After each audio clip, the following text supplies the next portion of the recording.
Alrighty, so this video is, I don't know how to...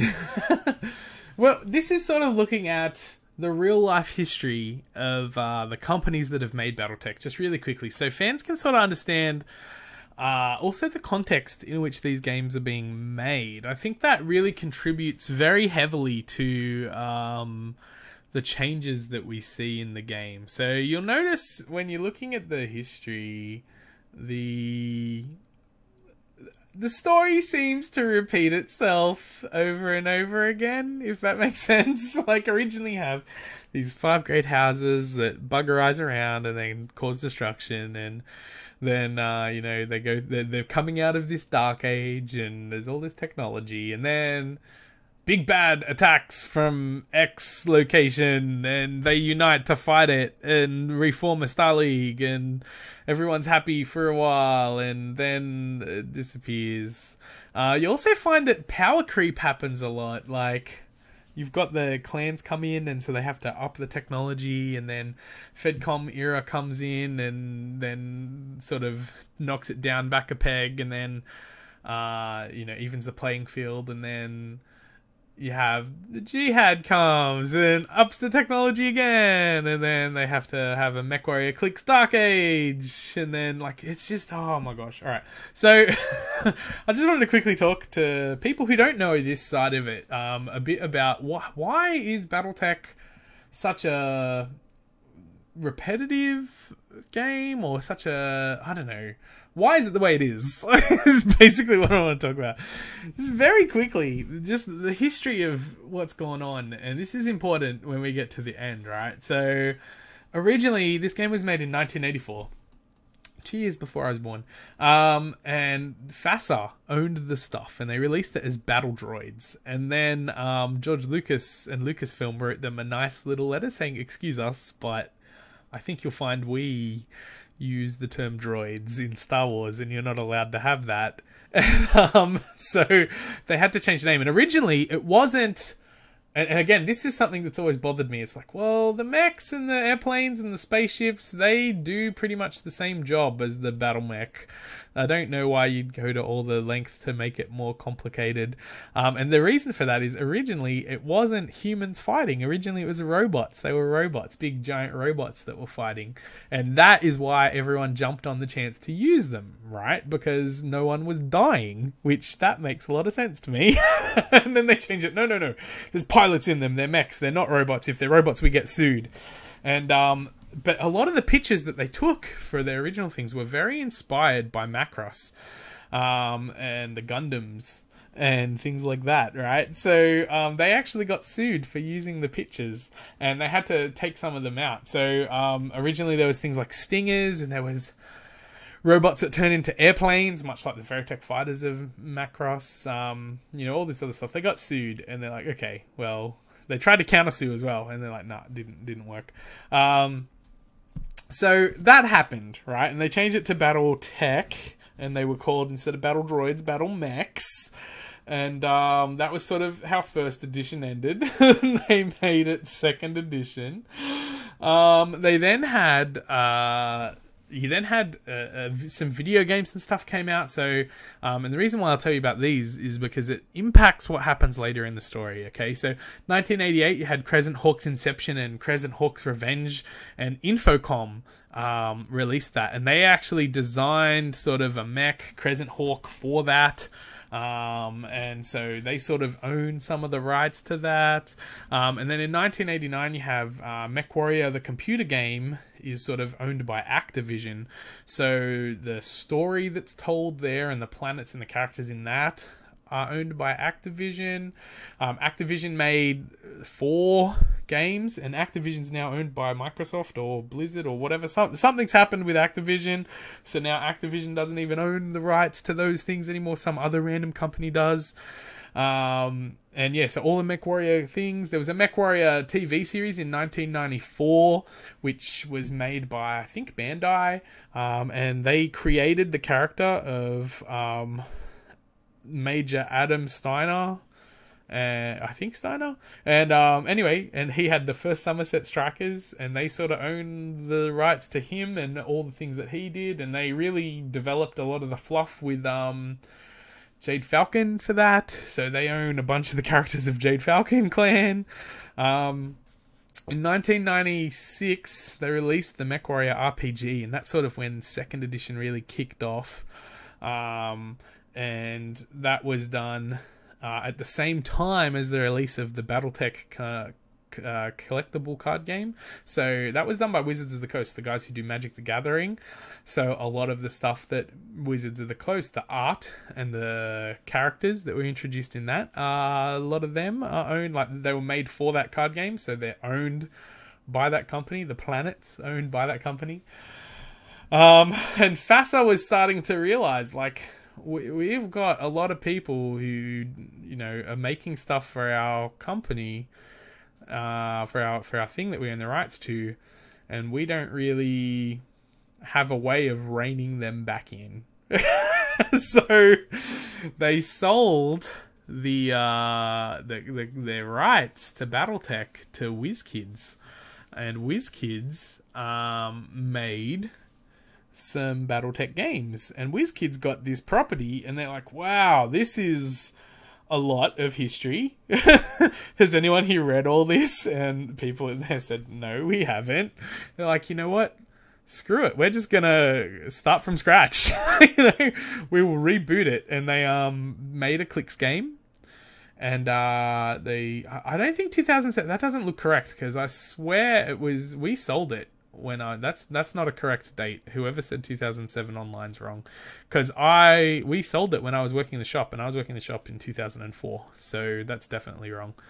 Anyway, point being, WizKids owned the rights to Battletech, and they're like, yeah, okay, so it's a new Dark Age, and so at that time when they bought it, it had only gotten up to the FedCom Civil War, right? Had just sort of been released, and then they sold the stuff. And WizKids were like, we're just going to jump straight ahead to the Dark Age, because we want to, it's going to be in the future, because it's still new. We don't want you to feel bad that we're doing it wrong, but it's exactly the same as the first Succession Wars. And also we've put some clans in, because we know people like clans. And that's sort of how it started.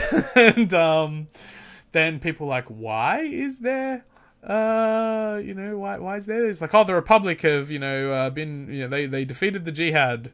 They're like, who's the Republic? And like, the Star League. It's like, Republic, right? And so they had some people make up some story, and you'll notice that there's a lot of people who are exactly the same. Like Natasha Kerensky from the original one is Anastasia Kerensky, who looks and acts exactly the same. Like, it's very confusing.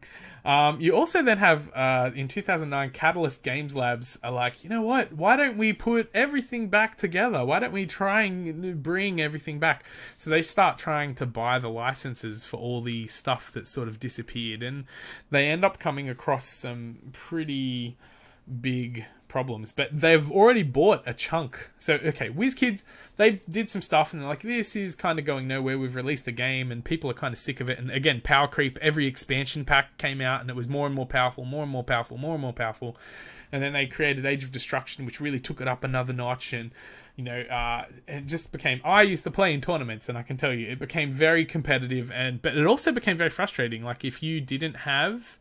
because it was a collectible clicks game, if you didn't have the miniatures, you couldn't compete. So basically what it ended up being was these hardcore nerds, most of which were the runners of tournaments that got prizes for running tournaments, would just go and win the armies, and win with their overpowered stuff. And it became very difficult to sort of enjoy that in a tournament.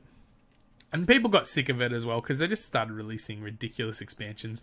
They made like this giant battle mech and all sorts of stuff. Like, it was crazy. So people were like, you know what, screw this. We can't compete, so we're not going to play. And Wizards were like, well, if you're not going to play, we're not going to support you. And so, because they weren't supporting it, more people weren't playing, and it created a cycle. And it sort of faded into existence. And then Catalyst Games like, oh, I love MechWarrior. We should buy this stuff. So they bought a bunch of stuff. Bought a bunch of the rights. And then they said like, oh, we want to make all this stuff. And then like, oh yeah, but you can't use them because you'll get sued by Macross. Like, we still own the images. You can have those mechs, but we own the images that you were used. So they sort of couldn't really go anywhere with it. And then Piranha Games were like, oh, we're going to make MechWarrior 5 because no one's made a MechWarrior in ages, and Activision just got bought out and stuff, and they were like, yeah, go for it. And then they came across exactly the same issue. Like, oh man, all the rights to these different things are completely scattered over everything. Like, how do you do that? How do you fill that in? And so they've worked very hard, and they ended up making MechWarrior Online, which was a sort of, you know, free to play, which is a bit less caught up to date with the law. Like, if it's free to play, then it's not really a company that owns it, right? Like, it's a very complex sort of intellectual property situation. Also, Electric Entertainment, which are owned by Paramount, they said, oh yeah, we're going to make a movie, and they bought the rights, and just nothing has come out of that. And again, I think it's the same problem that's happening, right? So this is just a quick cynical explanation, very cynical, of you know, what's going on for MechWarrior. Yeah, so my point is this, right? So you'll notice the game goes through these phases. And the reason for that is it's because it's changing hands. As it changes hands and new things come out, like even the MechWarrior RPG being released, that brought on this, you know, really heavy focus on the clans and stuff. But the Wizards of the Games sort of dying down and no longer digging that stuff. Like, you know, oh yeah, no, we're done with this. Like, they wanted to change it up. They wanted to make a change, and so they had to sort of take it back a notch. Because when you power creep, you create, you create disappointment in people, because they have to either, you know, you limit what you can play for fun. And that's definitely the case with the clans. When the clans first came in, like, their mechs are intense, and they had to rechange the point system for that, which is one of the reasons why the 3rd edition Battletech stuff came out, was because they redid it. Now, the other thing I'll talk about is the RPG. So MechWarrior RPG was very easy to min-max, the original version, and then they changed it to this weird 3rd edition version, which is all like, it's sort of whatever it's called now, Time of War or something, is now, where it's these life paths and things don't, like 1 + 1 doesn't equal 2. But the reason why they did that was because people were just dogging it and coming up with, like, you know, 1-1 pilots on their very first go, and they couldn't do anything else. But it's a MechWarrior game, so why do you need to do anything other than pilot a MechWarrior, like a mech, right? So yeah, it's just crazy bananas. But yeah, so just think about that when you're looking at the different gaming things, like, where did that come from? And they're still working on filling in all the back fluff, right? Like, we've just now finished sort of filling in the Jihad era. You know, that's a new thing that sort of happened. I remember playing WizKids Clicks, where you're like, what is going on? Like, why is it Dark Age? What happens? And everyone's like, we don't know. There's apparently a Jihad, but and you know, the Word of Blake do stuff, but we don't really know what they do, and we don't really know who they are. And you know, now at least we have that fluff, so it's sort of catching up to it, but it hasn't really moved forward. And the thing that scares me the most is that when they were talking about making MechWarrior 5, they're planning on releasing like a rebooted version, which was going to go back to 3015. And I heard rumors that there's a game that's coming out that's a miniatures game that's just called Battletech. It's just Battletech.